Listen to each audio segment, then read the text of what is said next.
We are back. Peanut Gallery, take it away. Well, there have been a couple of deaths over this past week I or know. so. Obviously, the big one is Jax Dane, who was a current wrestler in NWA.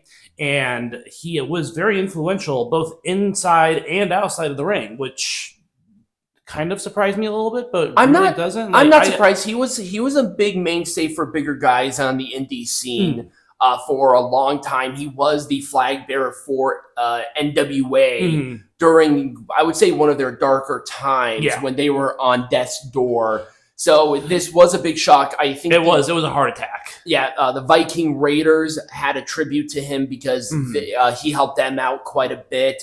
There were a couple of other ones, but they were the ones who really put out a big one. They had the armbands with Jax Dane's name while they were competing on that Raw. So I thought that was really cool. And then Sweet Daddy Siki also passed away this week as well. Yes, and if you do not know who he is, he was the main trainer for Edge and Christian. Yeah. For a couple of other people, but those were like the two really big he was names. very much like in the past. I think his height of his career was in like the 50s and 60s, something like that. Yeah, he was very much an older but he was a trainer also. He was very much involved in Canada because he was from Canada. So of course the Hart family also has a very long history with him as well. Yeah, because he worked with them. He was a heel in Maple Leaf Pro in the original times of that, and he was one of their bigger heels too. Right. So that was a fairly significant death as well. It was.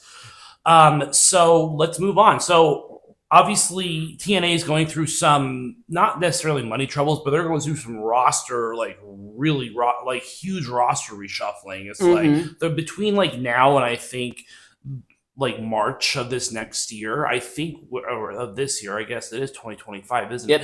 Anyways, there are going to be a lot of changes in the roster. But one person who's not going away is AJ Francis. And AJ Francis is the definition of TNA at this moment. Yeah. He is very much a mainstay at this rate in this roster, which is a good place for him to be. I like AJ Francis. I think he's really starting to hit on all cylinders. He's reinvented himself. And again, another example of TNA being the avenue of reinvention. Exactly.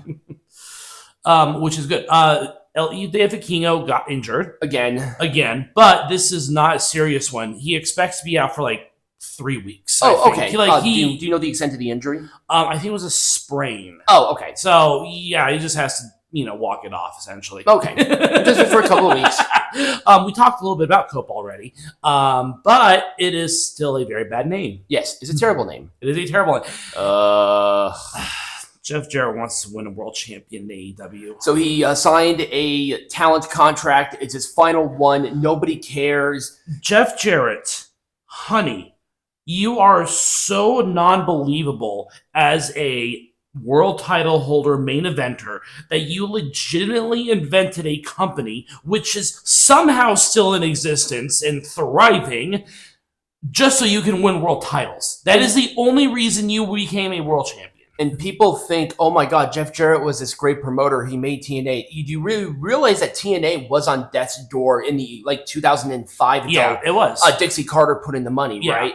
He's not a good promoter in any way, shape, or form. No, have you seen his stuff? Did we all forget Rinka King? Did we all forget? Rinka King was awesome. Did we all forget Global Force Wrestling? Exactly.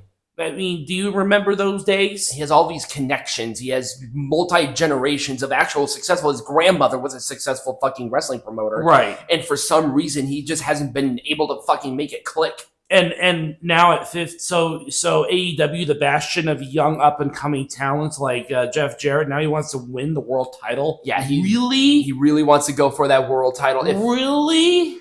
And people are like, oh my God, he was wrestling full-time. Where? I watch the show every week. I don't fucking see him. He's probably wrestling on Rampage. Well, he was wrestling on Rampage, and now that's gone. So where is he going to wrestle now? Ring of Honor? Yeah, where is he going to wrestle? That's a really good point. Okay, where is he going to wrestle? Seriously, a 56-year-old man is not believable as he's only 56. I think so. Oh God. Also, Ric Flair says he has one last match in him. No, he does not. No, he had a heart attack in his last match, I believe, right? That's what he claimed. Okay, so he claimed he had a heart attack. We don't need that. We don't need any of this. If speaking of wrestlers who really shouldn't step back into a ring, Big Boom AJ's next scheduled match is supposedly going to be at, I think, Revolution in March. Because he has a broken foot, to my knowledge. But AEW, why are you milking it? Like, you get one celebrity wrestler, and now you're just milking it for all it's worth. Like, it wasn't really worth all that much to begin with. You just kind of got rid of all that worth, and now you're just trying to milk this so much. And once again, these celebrity wrestlers are the literal antithesis of AEW. They said they were never going to do this. They were never going to have non-wrestlers compete. It was all about the sport.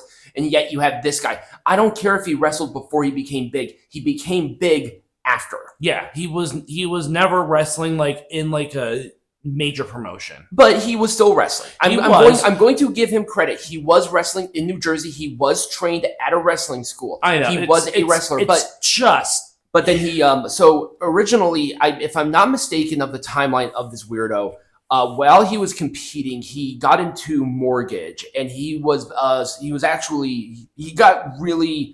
started being like the face of a mortgage company. I can't remember his name, but then he did the Costco shit. So that's sort of a very brief outline of kind of where he went as it relates to this. It was not good. I don't care if he had a broken foot. It was still not good. I can't imagine it being any better if he was 100% healthy, because he looks like a turnip. Yeah. So there we go. Ugh. So, okay, good news. Omos is winning a title. Well, he won a title. The GHC Tag Team Champions. And it's good to see Omos back. And Omos, he just looks great. Yep. And he's perfect. He's perfect for that, because again, so we have to remember, Japanese promotions, they are a little weird. Like, that's just the culture there. So Giant Black Man comes in to destroy tiny Japanese men. Yeah, Bob Sapp was a huge wrestler in Japan back in really early New Japan, and he was an enormous black man. But they like these, they like the freaks. They like the special attraction guys. Yeah, and he is very much a special attraction guy. He is. Well, they treated like that with him in WWE as well. He was they did, right? Well, yeah, after he split from AJ Styles, they did. But it's good to see him back. Yeah. I think it's been like, what, 3 years since he won this? No, 4 years since he's won a title of any sort. Well, yeah, because he won his first title at the WrestleMania right after the pandemic. Like, we're the first one with people. Yeah.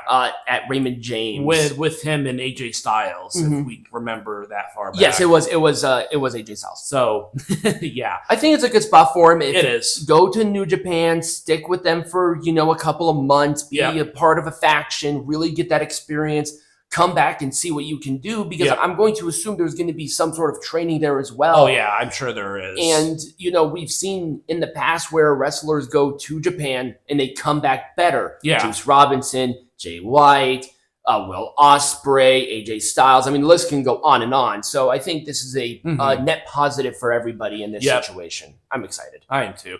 A lot of WWE news. So apparently apparently they are going to announce, it is pretty imminent at this point, that Royal Rumble in 2026 is going to be in Saudi Arabia. Now, I heard that could be just a rumor. I think that it's confirmed by sources within the WWE that they are going to announce a 2026 Royal Rumble in Saudi Arabia, probably in like Riyadh or something. Oh, you said Royal Rumble. I don't know why, but my brain went to WrestleMania. No, that's Royal what I heard Rumble. too. Yeah. Royal Rumble is apparently going to Saudi Arabia in 26, which they've wanted to do it for. They want to do a major pay-per-view like that for a long time. They had two. They have King and Queen of the Ring and Crown Jewel. No, I mean like one of the big four. Right. One of those. I guess better than WrestleMania. I mean, I'm going to assume at some point in time they'll do a WrestleMania in Saudi Arabia. Yeah. So we can talk about announcers, because there are a couple of announcements as well. JoJo Offerman was seen in AEW. She did announcing for a dark match. She was never really any good, so I have no idea why she was there. I don't know why either. And it's kind of weird that she went to AEW to try that instead of, because I think didn't WWE just lose somebody, and we had to bring back Lillian Garcia. Speaking of which, Lillian Garcia and Alicia Taylor, I believe, are switching brands, or Yes. they have already switched. They've already switched brands. Lillian Garcia is on SmackDown, and Alicia Taylor is going to be on Raw. Yes, for the Netflix debut. Yes, I still do have a problem with that. WWE and Topps, which is a trading card company, they are back together now. Cool. Doing that sort of whatever. Well, here's the thing: if you want to be part of trading card anything, Topps is the industry leader. Yeah. That those are the people who they've been making cards for decades now. Yeah. They were the ones who did the baseball. Yeah. The baseball cards, the really big ones. If you want the big valuable baseball cards, you get Topps baseball cards. Right. They worked with them for a while too, early on as well. But I think it's fine. I like it. It's all right. And then NXT. So we were talking a little bit about NXT's future, or Legends and Future Greats, the Let's Fucking Go show. Apparently that is going to change a little bit. So NXT is going to do, because this is going to be a level up replacements, essentially. So level up is no longer a thing. It was supposed to be WWE Let's Fucking Go, but now it's going to be a show. We don't really know what the premise of it's going to be, but it's going to also involve wrestlers from Evolve. Remember that Evolve was bought by the WWE in 2020. Oh, okay. And so it is going to include wrestlers from Evolve. I don't know if that has anything to do with, say, for example, the ID program, for the MIL program. It looks like it's going to be something akin to kind of a blend between those in some capacity. But yeah, Legends and Future Greats is no longer, I think, being considered. I think that they're going to do this new shtick instead. Okay. All right. That's all that's been going on. A lot of structural changes, if you want to put it that way. Yeah, no kidding. So, was that it for you, Peanut Gallery? That was it for me. All right. So when we come back, we're going to be talking about Wrestle Kingdom. Yes.